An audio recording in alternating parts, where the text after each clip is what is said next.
दिवस 26 फेब्रुवारी, वार बुधवार, शहर पुणे, स्थान स्वारगेट बस स्टँड, वेळ सकाळी अंदाजे 5:30 ते 6च्या दरम्यान। ती पुण्यातून फलटणमध्ये जाण्यासाठी बस स्टँडवर आली। तिथे जिथे नेहमीच बस लागलेली असते तिच्याच एका खुर्चीवर ती जाऊन बसली। यावेळी एक व्यक्ती तिच्याकडे आला आणि गोड गोड बोलून तिच्याशी ओळख केली। त्यानंतर त्या व्यक्तीने त्या मुलीला सांगितलं की तुला जिथे जायचंय ती बस इथे नाही तर दुसरीकडे लागते, आणि हे म्हणत त्या मुलीला दुसरीकडे असलेल्या शिवशाही बसमध्ये घेऊन गेला। आणि त्यानंतर त्या हैवानाने त्याचा अस्सल चेहरा दाखवला। थांबा, ही फक्त पहिलीच घटना आहे। आता जाऊया 6 दिवसाआधी। दिवस 21 फेब्रुवारी, वार शुक्रवार, शहर पुणे, स्थान कल्याणी नगरमधील एक कॅब, आणि वेळ सायंकाळी सुमारे 7:30 वाजता। एका 41 वर्षीय महिला सॉफ्टवेअर इंजिनियरनी आपल्या ऑफिसमधून घरी जाण्यासाठी कॅब बुक केली। तिचा प्रवास संगमवाडीपासून सुरू झाला। मात्र हा तिच्या आयुष्यातील सर्वात भयानक प्रवास ठरला। मागच्या काही दिवसात झालेल्या या घटनांनी पुणे शहरातील महिला सुरक्षेवर अनेक प्रश्नचिन्ह निर्माण केलेली आहेत। नमस्कार, मी दिशा हटवार आणि तुम्ही बघत आहात नवराष्ट्र। पुणे शहर हे आपल्या शैक्षणिक आणि सांस्कृतिक गोष्टींमुळे ओळखलं जातं। मात्र अलीकडे पुणे शहराचा एक वेगळाच चेहरा दिसून येतोय। पुणे शहरामध्ये वाढत्या गुन्हेगारी प्रकरणामुळे महिला सुरक्षेचा प्रश्न निर्माण झालेला आहे। स्वारगेट बस स्टँड आणि कल्याणी नगरमधील एका कॅबमध्ये झालेल्या घटना वास्तविकतेचं प्रत्यक्ष साक्ष देत आहे। त्यामुळे प्रत्येकाच्या मनात एकच प्रश्न निर्माण होतो, तो म्हणजे हा अंधार कधी थांबणार। संपूर्ण राज्यात सध्या पुण्यात झालेल्या घटनेची चर्चा होत आहे। स्वारगेट एसटी बस स्टँड परिसरात उभ्या असलेल्या शिवशाही बसमध्ये 26 वर्षीय तरुणीवर बलात्कार झाल्याची धक्कादायक घटना 26 फेब्रुवारीला उघडकीस आली। पहाटे 5:30 वाजताच्या सुमारास घडलेल्या या घटनेमुळे परिसरात खळबळ उडाली।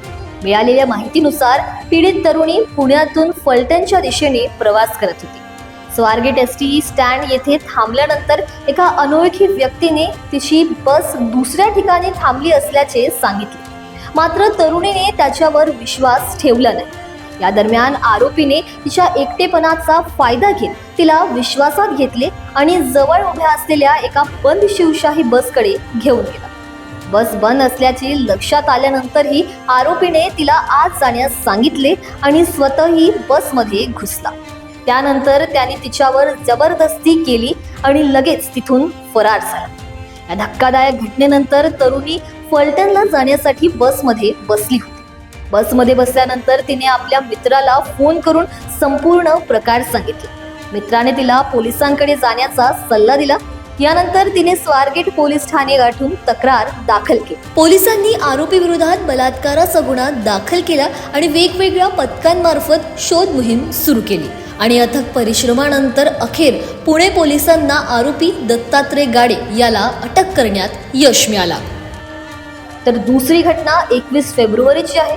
संध्याकाळी 7:30 वाजता कल्याणी नगरमधील एका कंपनीतील महिला सॉफ्टवेअर इंजिनियरने प्रवास करण्यासाठी कॅब बुक केली।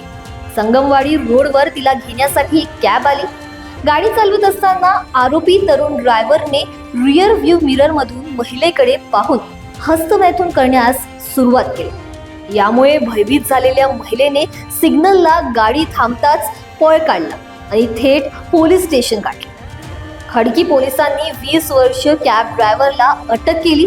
खडकी पोलिसांचे निरीक्षक गजानन चोरमले यांनी दिलेल्या माहितीनुसार आरोपी सुमित कुमार हा मूळचा उत्तर प्रदेशातील उन्नाव येथील असून तो नुकताच मुंबईतून पिंपरी चिंचवडला कामासाठी आला होता। या सर्व घटनांच्या पार्श्वभूमीवर महिला आपली सुरक्षितता सुनिश्चित करण्यासाठी काही सोप्या पण प्रभावी उपाययोजनांचा वापर करू शकतात. पहिल्या क्रमांकावर नेहमीच स्वतःचा फोन सोबत ठेवणे.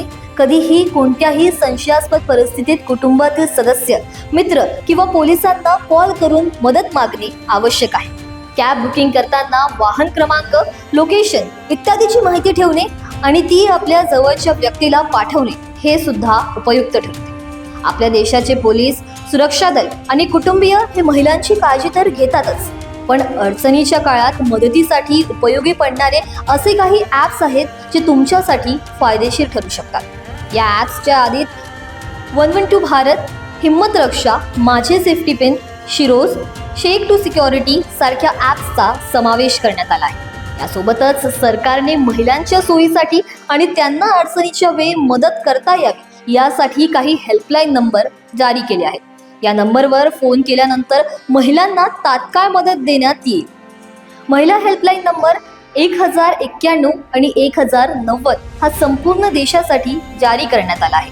याशिवाय महिलांना राष्ट्रीय महिला आयोगमध्ये आपली कोणतीही माहिती द्यायची असेल तर त्यासाठी 0111 23219750 वर कॉल करू शकता. हे उपाय जरी महिलांनी केले तरी एक प्रश्न जो उभा राहतो तो हाच की देशात किंवा राज्यात महिला सुरक्षित आहे का? आता याबाबत तुमची काय प्रतिक्रिया आहे आम्हाला कमेंट सेक्शन मध्ये नक्कीच सांगा आणि अशाच नवनवीन अपडेटसाठी बघत रहा नवराष्ट्र.